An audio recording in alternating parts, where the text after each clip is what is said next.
Hey everyone, welcome back to Corporate Decoder, the place where we unpack the secrets hidden behind the corporate jargon, and today we are digging into Cushman and Wakefield, S's latest 8K filing to see what is really going on behind the scenes. Imagine a company wanting to move its entire headquarters from one side of the world to another. That is essentially what Cushman and Wakefield has been up to, and today we're re-looking at whether their shareholders gave them the green light. We're talking about big corporate moves, folks, and it all hinges on what the shareholders said. So on the 16th of October 2025, Cushman and Wakefield held a series of important shareholder meetings.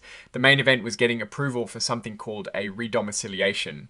Now that might sound like a mouthful, but what it means is they want to officially change the country where their company is registered from England and Wales to Bermuda. Think of it like changing your official home address for the whole company. Why would they do this?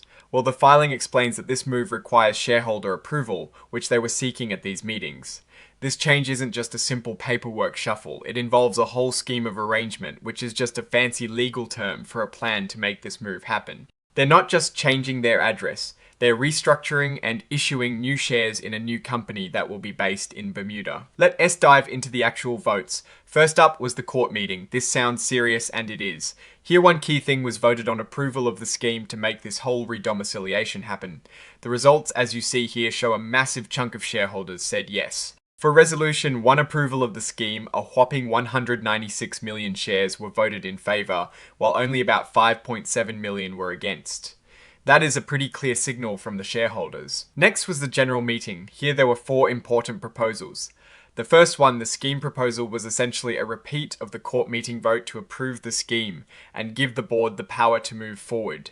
Again, the shareholder support was overwhelmingly positive with over 193 million shares for it. They also voted on reducing the company, S capital, a proposal that also passed with strong support. And finally, they voted on changes to the company, S internal rules, the articles of association, and issuing new shares in the new Bermuda-based company, all of which also passed by a significant margin.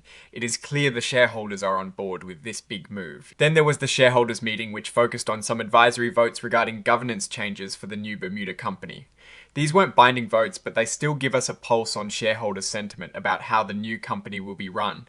3 items were put to a vote. The first was about declassifying the board, meaning shareholders would get to vote on electing the entire board every year. The second was about the approval threshold for certain business combinations, and the third was about the authorization of preference shares. All of these advisory proposals also passed with a majority of votes, which shows shareholders are giving their thumbs up to these proposed governance structures. This filing is also letting us know that they issued a press release on the same day, the 16th of October, to announce these shareholder approvals. This is standard practice to make sure everyone is informed about these major decisions, especially concerning the redomiciliation and the governance changes. Now, the exciting part, the actual timeline for this big move. With shareholder approval secured, Cushman and Wakefield is now moving forward with the redomiciliation. There is a court hearing set for the 25th of November to officially approve the scheme. Then on the 26th of November marks the record time, meaning that is the cutoff for being a shareholder of the old company. The last day for trading the old shares will be the 26th of November, and then they'll be removed from the stock exchange. The actual effective date of the redomiciliation is the 27th of November, when the old shares will be cancelled and the new Bermuda-based shares will be issued. Finally, on the 28th of November, the new shares will start trading on the stock exchange. It's a tight schedule, but things are really moving. This filing also points to an exhibit, which is a press release from that day. Documents like these often give a more polished view of the events and are usually what you'll see in the news. And of course, as with most filings, there is an interactive data file. This is an electronic format that makes it easier for computers to read and analyze the financial information in the report. For us, the data is already here in the filing, so we can see what is going on. Now let's talk about what this all means. Cushman Wakefield is undergoing a pretty significant transformation. Moving their domicile to Bermuda could have potential benefits for tax or regulatory reasons. The overwhelming shareholder approval suggests that the investors see the value in this move. They were given clear information about the redomiciliation scheme and the new governance structure, and they voted with confidence. This indicates a strong alignment between management strategy and shareholder interests. However, moving a company's headquarters is never without its risks. While the filing doesn't detail specific risks related to this redomiciliation, it is important to consider that any major corporate change can have unforeseen consequences on operations and employee morale. The success of this redomiciliation will ultimately depend on executing the plan smoothly, and if the expected benefits in terms of tax and regulatory efficiency are realized.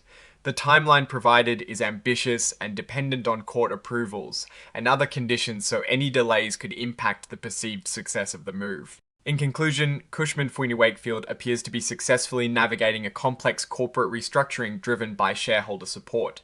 They are efficiently moving towards becoming a Bermuda-based entity with a clear timeline ahead. The strong shareholder votes signal confidence in the company's direction and leadership's strategic vision. The upcoming months with the court approvals and the actual transition will be critical to watch.